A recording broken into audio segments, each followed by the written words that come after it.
ஒரு ஊரின் அழகிய கிராமம். அந்த கிராமத்தின் ஒரு தாமரக் குளம் இருந்தது.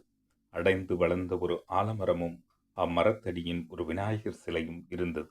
அச்சிலை அருகில் ஒரு சிறிய படிக்கற்களாக இருந்த கிராம மக்கள் பலரும் அடிக்கடி அங்கு வந்து மக்கள் விநாயகருக்கு மாலை தூவி பூஜை செய்து சிலை அருகிலுள்ள படிக்கற்கள் மீதான தேங்காவை உடைத்து தங்கள் வேண்டுதலுக்காக விநாயகா என்று அழைத்திடுவேன், வினையாவும் அழித்திடுவாய், ஆனமுகனே என்று அழைத்திடுவேன், அருளே என்று அளித்திடுவாய் என்று வேண்டுதலை நிறைவேற்றி வந்தனர்.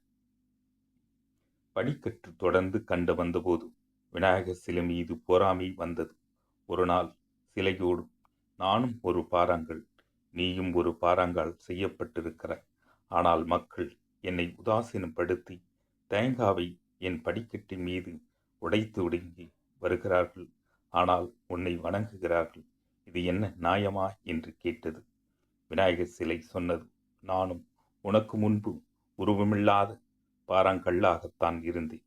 எனக்கு ஒரு சிற்பி உருவம் கொடுத்து வழித்தாங்கி கடவுளாய் மாற்றினேன் என்றார். உளித்தாங்கும் கற்கள்தான் மண் மீது சிலையாகும். வழித்தாங்கும் உள்ளம்தான் நிலையான சுகம் காணும்